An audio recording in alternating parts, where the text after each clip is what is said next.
Hello students, निश्चय IAS के YouTube programme में आपका स्वागत है। आज करंट अफेयर्स में हमारे सामने जो टॉपिक है बहुत ही इंटरेस्टिंग टॉपिक है। साइंस एंड टेक से रिलेटेड ये टॉपिक है। आप देख पा रहे हैं भारत में सैटेलाइट इंटरनेट, ठीक है। और इसका जो सोर्स है द हिंदू न्यूज़पेपर है, जिसमें एक आर्टिकल आया था how does satellite internet work. इसको बेस बना के ही यह क्लास जो है हमने आपके लिए डेवलप किया है, इससे रिलेटेड जो कंटेंट है। और इसको हम इस टॉपिक में हम ये समझने की कोशिश करेंगे कि सैटेलाइट इंटरनेट अभी चर्चा में क्यों आया। जैसा कि अभी आप सभी जानते होंगे कि स्टारलिंक जो अमेरिका की कंपनी है, स्टारलिंक भारत में भारतीय कंपनियों जैसे एयरटेल और जियो के साथ समझौता किया है। और उसके तहत जो है भारत में सैटेलाइट इंटरनेट की शुरुआत होगी। सैटेलाइट इंटरनेट की शुरुआत होगी तो ये इसमें बहुत सारे इससे जो मुद्दे उभर कर आ रहे हैं वो चर्चा के केंद्र बिंदु में आ गए हैं। जैसे कि सैटेलाइट राइट आएगा तो उसका क्या रणनीतिक महत्व होगा, क्या उससे चुनौतियां उत्पन्न होगी, जो चुनौतियां उत्पन्न होगी उसके लिए नियामकीय ढांचा हमारे यहाँ क्या होगा, किस तरीके से हम जो है उससे निपटेंगे। और जो इससे इससे जो सुविधाएं जो प्राप्त होंगी वो किस प्रकार की सुविधाएं प्राप्त होंगी, जो बेसिक जो इंटरनेट हमारे पास उपलब्ध है वो उससे वो कैसे अलग होंगी। तो इन सारे बिंदु पर हम इस टॉपिक में चर्चा करेंगे। तो शुरू करते हैं हम यह टॉपिक आपके लिए, ठीक है। सबसे पहले हमने बताया ही है कि ये क्यों जो है संदर्भ में कि न्यूज में क्यों आया, ठीक है। स्टारलिंक जो अमेरिका की कंपनी है, सैटेलाइट इंटरनेट जो है यहाँ पे लॉन्च की है। तो वो उस लॉन्च होने के साथ साथ जो है इससे रिलेटेड कई प्रकार के प्रश्न उत्पन्न हो गए हैं। जैसे कि इसका जो है इसका अनुप्रयोग क्या होगा, ठीक है। साथ ही साथ जो है इससे नियामक चुनौतियां क्या होगी। तो ये सब जो है मुद्दे इससे जो रिलेटेड है वो अभी चर्चा के केंद्र में आ गया है। तो हम उसको इन सारे इस क्लास में हम इन सारे मुद्दों पर इन बिंदु पर हम चर्चा करेंगे। सबसे पहले हम समझते हैं कि सैटेलाइट इंटरनेट होता क्या है सबसे पहले, ठीक है। तो देखिए, जैसे सैटेलाइट इंटरनेट एक प्रकार का इंटरनेट कनेक्शन है, ठीक है, जो केबल या सेल टावरों पर निर्भर रहने के बजाय डेटा संचारित करने और प्राप्त करने के लिए पृथ्वी की परिक्रमा करने वाले उपग्रहों का उपयोग करता है। जो डेटा ये प्राप्त करता है, जो सैटेलाइट जो पृथ्वी की जो परिक्रमा कर रहे हैं जो सैटेलाइट, वहां से ये जो है सिग्नल प्राप्त करके हम सभी को इंटरनेट प्रदान करता है, ठीक है। सैटेलाइट इंटरनेट वैश्विक कनेक्टिविटी में विशेष रूप से दूरस्थ और कम सुविधा वाले क्षेत्रों के लिए एक परिवर्तनकारी समाधान के रूप में उभर रहा है। जो दूर दराज के क्षेत्र हैं जहां पे जो बेसिक जो कंप्यूटर बेसिक जो इंटरनेट है उसके लिए हम आपको सर्वविदित है कि उसके लिए इंफ्रास्ट्रक्चर लगाना पड़ता है, टावर लगाना पड़ता है, तार बिछाना पड़ता है। तो बहुत सारे दूर दराज के क्षेत्र ऐसे होते हैं जहाँ पहाड़ होती है, नदियाँ होती है, समुंदर होता है। तो उन सारे एरियाज में जो है इंटरनेट सही तरीके से आज भी सर्व सुलभ नहीं है। भारत के भी बहुत सारे दूर दराज इलाके ऐसे हैं, जैसे हिमालय का क्षेत्र है या नॉर्थ ईस्ट का जो क्षेत्र है, वहाँ पे जो है इंटरनेट अभी भी उस तरीके से उपलब्ध नहीं है जैसे मैदानी इलाकों में उपलब्ध है। तो चूंकि इंफ्रास्ट्रक्चर दूर दराज के क्षेत्रों में, खासकर जो भौगोलिक रूप से चुनौतीपूर्ण क्षेत्र है, उन क्षेत्रों में इंटरनेट की सुविधा प्रदान करना सरकार के लिए भी एक चुनौतीपूर्ण कार्य है और जो कंपनियां इंटरनेट सेवा प्रदाता हैं उनके लिए भी चुनौतीपूर्ण कार्य है। तो इन चुनौतियों से निपटने के लिए जो है सैटेलाइट इंटरनेट है एक सुविधा हो सकती है या एक प्रयोग हो सकता है, और ऐसा प्रयोग किया भी जा रहा है बहुत सारे देशों में, जो कि एक मतलब इंटरनेट में क्रांतिकारी कदम है। सैटेलाइट इंटरनेट उन क्षेत्रों में उच्च गति की पहुंच प्रदान कर सकता है जहां भौतिक बुनियादी ढांचा, वही बात, जहां भौतिक बुनियादी ढांचा बनाना अव्यवहारिक है, जिससे आपदाओं के दौरान लचीलापन और नागरिक सैन्य दोनों अनुप्रयोगों के लिए परिचालन निरंतरता सुनिश्चित होती है। अब जैसे मान लीजिए कि बहुत सारे ऐसे एरिया हैं जहां पे जो कहना यह चाह रहा है कि जहां पर क्या होगा कि आपदा अगर आती है किसी प्रकार का, तो उस आपदा के दौरान अगर इंटरनेट उस एरिया में है, अगर मान लीजिए कोई पहाड़ी एरिया है, दुर्गम क्षेत्र है या पर्वतीय क्षेत्र है, भौगोलिक रूप से बहुत चुनौतीपूर्ण क्षेत्र है, अगर वहां पे इंटरनेट की पहुंच नहीं है, जो बेसिक इंटरनेट होता है, अगर वहां पे हम सैटेलाइट इंटरनेट की पहुंच बढ़ा देते हैं, तो वैसे सिचुएशन में अगर कोई आपदा आती है तो उसकी सूचना त्वरित गति से जो और देश के अन्य केंद्रों में पहुंच सकेगा, जिससे समय रहते हम बचाव को व्यवहारिक रूप से हम वहां पे पहुंचा सकते हैं। तो ये इसका सबसे बड़ा फायदा होगा। अब देखिए सैटेलाइट इंटरनेट का महत्व क्या है। भू आधारित ब्रॉडबैंड शहरी केंद्रों में तो कारगर है, लेकिन कम आबादी वाले या आपदा प्रवण क्षेत्रों में उच्च बुनियादी ढांचे की लागत और भौतिक क्षति की संभावना के कारण संघर्ष करता है। जो बेसिक मतलब इसको भू आधारित कहते हैं, भू आधारित ब्रॉडबैंड।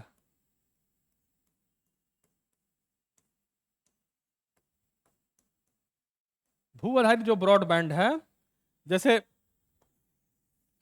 भू आधारित जो ब्रॉडबैंड है उसका जो है मैदानी इलाकों में या फिर शहरी क्षेत्रों में वो तो कारगर है, लेकिन ऐसे इलाकों में जहां पर आपदा आने की संभावना है या कम आबादी वाले क्षेत्र हैं वहां पे उसका पहुंच उस तरीके से नहीं बढ़ाया जा सकता है। ठीक है,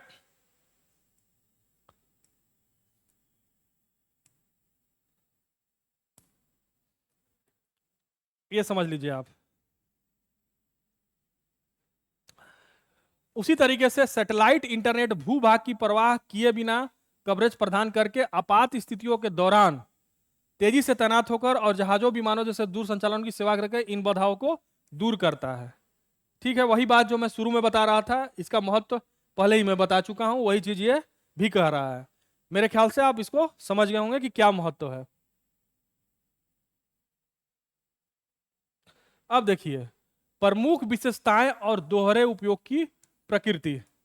ठीक है, अब देखिए स्टारलिंक जैसे उपग्रह मेगा तारामंडल यानी मेगा कॉन्सोल्टेलेशन का अब आगमन एक नए युग का प्रतीक है। ठीक है, हजारों उपग्रह वाले इन नेटवर्कों के अनुप्रयोग निम्नलिखित क्षेत्रों में है। जो अभी स्टारलिंक के द्वारा जो मेगा कॉन्सेंटेलेशंस जो आ रहा है, जो हजारों उपग्रह का एक समूह है या हजारों उपग्रह का एक नेटवर्क है, उसके निम्न निम्न लाभ हैं। इन लाभों को हम देखते हैं। जैसे नागरिक क्षेत्र में स्वास्थ्य सेवा, कृषि, परिवहन, शिक्षा और आपदा प्रतिक्रिया। जो नागरिक क्षेत्र में जो है, स्वास्थ्य सेवा क्षेत्र में जो है, अगर इंटरनेट की सही तरीके से उपलब्धता है तो उसमें और तरीके से त्वरित गति से हम काम कर सकते हैं। उसी प्रकार से कृषि है, परिवहन है, शिक्षा है, आपदा को जो रिस्पॉन्स दिया जाता है उस रिस्पॉन्स के लिए भी इसमें सही तरीके से काम कर सकता है। इसके अलावा सैन्य क्षेत्र में सुरक्षित संचार, युद्ध क्षेत्र समन्वय और दूरस्थ संघर्ष के क्षेत्रों में नौवहन। ठीक है, ये सारे चीज को आप देख लीजिए, ये इसका लाभ है, मतलब विशेषताएं हैं।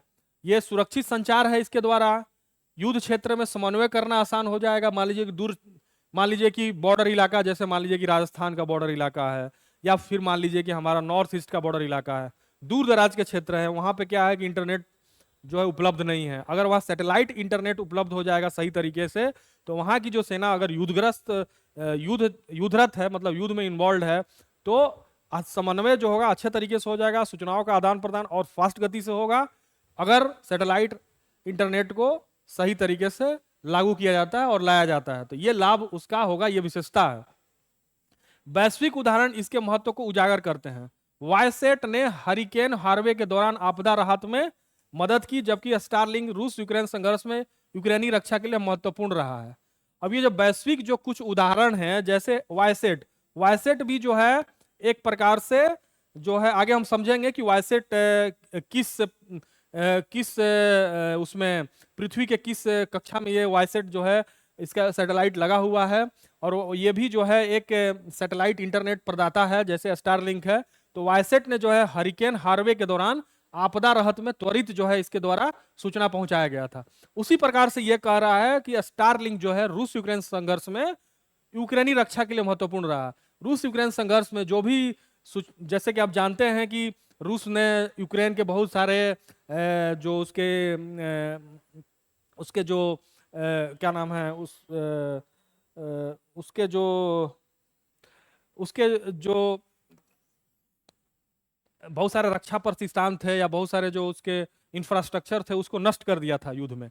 तो उसका क्या हाल हुआ था कि जब ये सब सारी चीजें नष्ट हो जाएगी तो संचार की जो सुविधा है वो भी नष्ट हो जाएगी।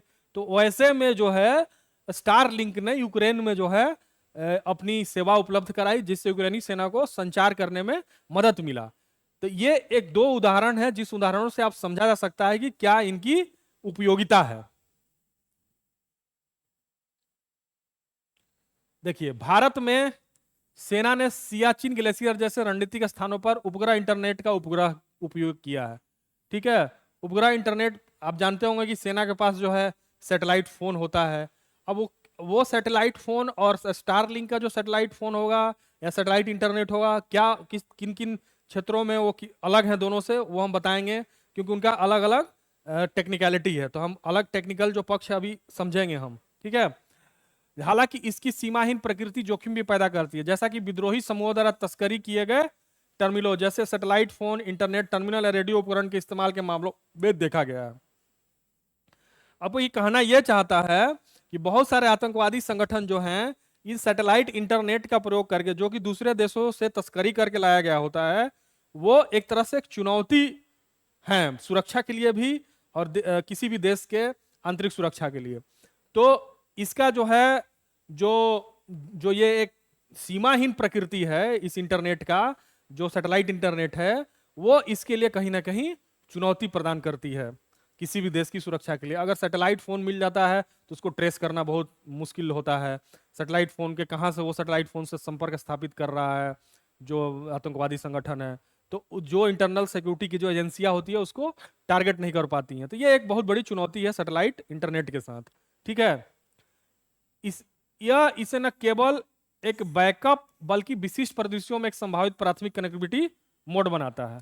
मतलब कहना यह चाह रहा है कि जैसे भारत में, ठीक है, स्टारलिंक आ रहा है, स्टारलिंक आ जाने से जो सैटेलाइट इंटरनेट है आम लोगों के लिए भी उपलब्ध होगा, उसके चार्जेस हो सकते हैं महंगे होंगे, लेकिन सैटेलाइट इंटरनेट या सैटेलाइट फोन भारत में पहले से ही सेना को और बहुत सारे ऐसे जो आंतरिक सुरक्षा में जो संगठन इन्वॉल्व है उनको दिया गया है। तो इसका मतलब, कहने का मतलब यह है कि एक बैकअप प्लान की तरह इसको यूज किया जाता रहा है। ठीक है, तो इसके चुनौतियों को देखते हुए हम समझेंगे कि ये स्टारलिंक जो सुविधा दे रहा है वो किस पृथ्वी के किस रेडिएशन में वो काम करता है, ठीक है, किस ऑर्बिट में काम करता है, या और जो इंटरनेट सेवा प्रदाता हैं वो किस ऑर्बिट में काम करते हैं। इसके तकनीकी पक्ष को हम आगे समझते हैं, समझेंगे। सैटेलाइट इंटरनेट की कार्यप्रणाली, वही तकनीकी पक्ष जो मैं आपको बता रहा था। देखिए, एक सैटेलाइट इंटरनेट नेटवर्क शामिल है अंतरिक्ष खंड, कक्षा में स्थित उपग्रह 5 से 20 वर्षों की सेवा अवधि वाले संचार पेलोड ले जाते हैं। अंतरिक्ष में जो भेजा जाता है उनको, उपग्रह जो है सैटेलाइट को 5 से 20 वर्षों के लिए भेजा जाता है। ठीक है, वो लेके जाते हैं जिसके थ्रू इंटरनेट उपलब्ध कराया जाता है। ठीक है, भूखंड, टर्मिनल और एंटेना जो उपयोगकर्ताओं को उपग्रह से जोड़ते हैं। ये दो हैं सैटेलाइट के पार्ट। एक है अंतरिक्ष में जो हम पेलोड भेजते हैं जो 5 से 20 वर्षों के लिए होते हैं। दूसरा जो भूखंड पे होते हैं, टर्मिनल और एंटेना होते हैं जो उपयोगकर्ताओं को सैटेलाइट से जोड़ते हैं। ये दो उसका प्रोसेस है। मान लीजिए कि आसमान में ये सैटेलाइट है और पृथ्वी पे ये जो है एंटीना है। ठीक है, इस एंटीना से ये जुड़ता है ऐसे। ठीक है, समझ पा रहे हैं? तो उसी तरीके से कक्षीय ऊंचाई कवरेज विलंबता निर्धारित करती है, जिसकी 3 मुख्य श्रेणियां हैं। अब इसमें जो कक्षीय, जो पृथ्वी की जो कक्षा होती है उस कक्षा के ऊंचाई के हिसाब से इनकी अलग अलग सुविधाएं प्रदान ये कर पाते हैं। ठीक है, अब जैसे हम उसको समझते हैं कि किस तरीके की सुविधाएं प्रदान कर पाते हैं। जैसे अब है भू स्थिर पृथ्वी कक्षा GEO, 35,786 किलोमीटर ऊंचाई, बड़ा कवरेज लेकिन उच्च विलंबता, रियल टाइम अनुप्रयोगों के लिए अनुपयुक्त। उदाहरण वायसेट का ग्लोबल एक्सप्रेस। ठीक है, वायसेट का जो ग्लोबल एक्सप्रेस है वो इसी कक्षा में, भू स्थिर पृथ्वी कक्षा GEO में अपने उपग्रह को लगाया है। इसका कवरेज नो डाउट बहुत बड़ा होता है, लेकिन रियल टाइम उपयोग जो है इसका नहीं किया जा सकता है। रियल टाइम उपयोग में उतना सफल नहीं है ये। कवरेज नो डाउट चूंकि बहुत ज्यादा ऊंचाई पर रहता है तो पृथ्वी के सारे एरिया को कवरेज कर लेता है, लेकिन जो सूचनाओं का आदान प्रदान होता है वो रियल टाइम नहीं हो पाने से ये उतना कारगर नहीं कहा जा सकता है। ठीक है, इसको अच्छे से आप लोग समझ लीजिए। ठीक है, दूसरा है मध्यम पृथ्वी कक्षा MEO, मीडियम अर्थ ऑर्बिट। इसको 2000 से 35,786 किलोमीटर ऊंचाई पर GEO की तुलना में कम विलंबता लेकिन फिर भी कवरेज के लिए कई उपग्रहों की आवश्यकता होती है। उदाहरण 03B तारामंडल। 03B एक सैटेलाइट इंटरनेट उपलब्ध कराने वाली वो है, जिसके थ्रू जो है सैटेलाइट इंटरनेट उपलब्ध कराया जाता है, लेकिन इसके लिए भी कई उपग्रह की आवश्यकता होती है। यह भी जो है कारगर है इससे ज्यादा। ठीक है, अब आती है निम्न पृथ्वी कक्षा लियो, लो अर्थ ऑर्बिट। 2000 किलोमीटर से नीचे, बहुत कम विलंबता और छोटे सस्ते उपग्रह, लेकिन वैश्विक कवरेज के लिए बड़े मेगा तारामंडल की आवश्यकता होती है। उदाहरण के लिए 7000 से अधिक उपग्रह वाला स्टारलिंक। स्टारलिंक जो बनाया है अपना उपग्रह सैटेलाइट इंटरनेट जो बना रहा है या बनाया है, वो इसी लो अर्थ ऑर्बिट यानी निम्न पृथ्वी कक्षा के अंदर उसका 7000 से अधिक उपग्रहों को उसने तैनात किया है। मतलब इसको मेगा तारामंडल की आवश्यकता होती है, जिसमें ज्यादा से ज्यादा उपग्रह हो और तभी वो सारे एरिया को वो कवर कर सकता है। तो हमने इसमें इसके कार्य प्रणाली को समझा कि जो इंटरनेट सैटेलाइट इंटरनेट होता है उसकी कार्य प्रणाली क्या है, साथ साथ जो है इनकी कौन कौन श्रेणियां हैं, जिसमें श्रेणियों में आपने समझा कि जीईओ यानी भू स्थिर पृथ्वी कक्षा, उसी प्रकार मध्यम पृथ्वी कक्षा, उसी तरह निम्न पृथ्वी कक्षा। इन तीनों कक्षाओं की क्या विशेषता है, वहां पे जो इंटरनेट सैटेलाइट इंटरनेट उपलब्ध कराने वाली जो संस्थाएं हैं या कंपनियां हैं, वो जैसे वाईसेट का ग्लोबल एक्सप्रेस जो है भू स्थिर पृथ्वी कक्षा में देता है, लेकिन इसका क्या है रियल टाइम कवरेज नहीं है। उसी प्रकार इसका जो है मध्यम पृथ्वी कक्षा में 03B जो है ये जरूर थोड़ा कारगर है, लेकिन इसमें भी बहुत ज्यादा उपग्रह की जरूरत होती है। साथ ही जो अभी जो सबसे बड़ा जो चीज है जिस पर हम चर्चा कर रहे थे, स्टारलिंक जो है लो अर्थ ऑर्बिट में लगाया है। लो अर्थ ऑर्बिट में भी जब हम लगाते हैं सैटेलाइट इंटरनेट को, तो उसमें हमको बहुत ज्यादा संख्या में उपग्रहों की संख्या चाहिए होती है, और इसमें स्टारलिंक ने 7000 से अधिक उपग्रहों को वहां पे ऊपर लगाया है। ठीक है,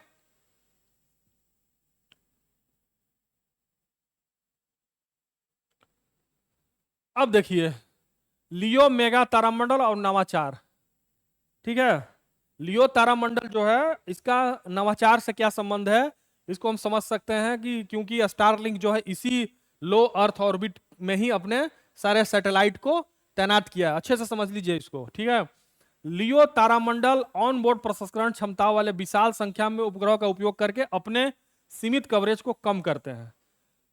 जो विशाल संख्या में जब ये सैटेलाइट को यूज करते हैं, तो उस सैटेलाइट को विशाल संख्या में यूज करने से जो इनकी सीमित कैपेसिटी है, कैपेबिलिटीज है, वो बढ़ जाती है।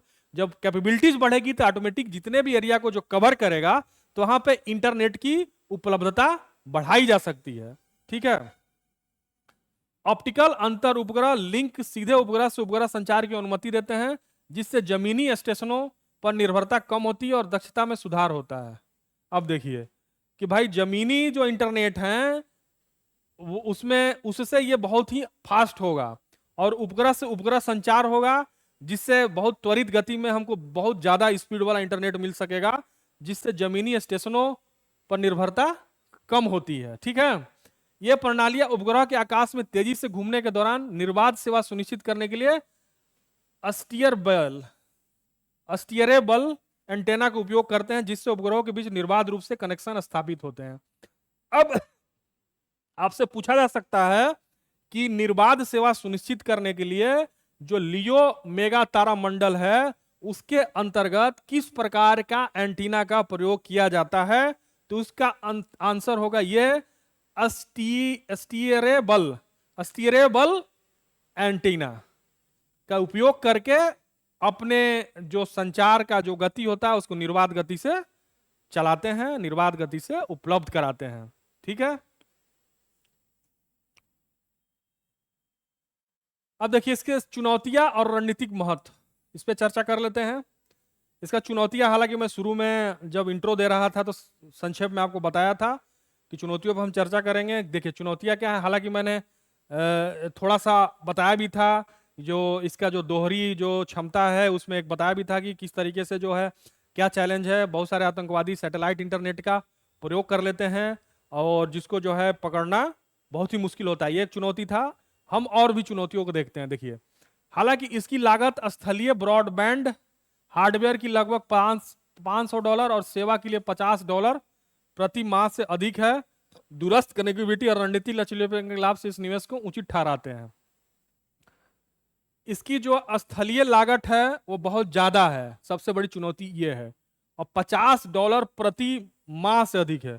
अब $50 प्रति माह कौन देगा भाई? हमारे लिए तो इंटरनेट जो है इंडिया में 250-300 रुपये में मिल जा रहा है एक महीने, 500 रुपया में। बहुत ज्यादा वाईफाई जो है 500, 600, 700 रुपए में। तो ये क्यों लोग लगवाएंगे? और इसके इसके रणनीतिक लचीलेपन के कारण इस निवेश को लोग उचित ठहराते हैं। तो ये इसका मतलब कि ये काफी एक्सपेंसिव है। पहला चुनौती तो ये है। हालांकि इसके दोहरे उपयोग से नियामक और सुरक्षा संबंधी चिंताएं उत्पन्न होती है, जिससे शासन व्यवस्था महत्वपूर्ण हो जाती है। पहला जो है कि ये जो तकनीक है सैटेलाइट इंटरनेट वाला, बहुत ही महंगा है।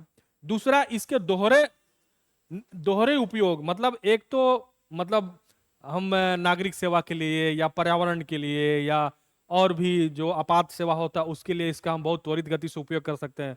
लेकिन जो टेररिस्ट ऑर्गेनाइजेशंस है अगर इसका उपयोग करता है तो हमारे आंतरिक सुरक्षा के लिए एक चिंतनीय प्रश्न है और उसको ट्रेस करना भी बहुत मुश्किल हो जाता है। तो इसके दोहरे चरित्र के कारण सुरक्षा संबंधी चिंताएं उत्पन्न होती है, जो कि शासन व्यवस्था के लिए महत्वपूर्ण हो जाती है। शासन व्यवस्था को बनाए रखने के लिए महत्वपूर्ण हो जाती है इन चुनौतियों से पार पाना। ठीक है। भारत के लिए उपग्रह इंटरनेट निम्नलिखित अवसर प्रदान करता है जो रणनीतिक महत्व है। डिजिटल विभाजन को पाटना। भारत में देखते हैं कि गांव और शहर के दोनों एरिया में डिजिटल विभाजन बहुत बड़ा प्रश्न चिन्ह है। जैसे मान लीजिए शहरी वर्ग है तो उसके पास इंटरनेट की सर्व सुलभ है, तो डिजिटल रूप से सही तरीके से साक्षर होगा, डिजिटल रूप से सही तरीके से जुड़ा रहेगा। अभी जो है आप देख पा रहे हैं कि एआई, आर्टिफिशियल इंटेलिजेंस का समय आ गया है।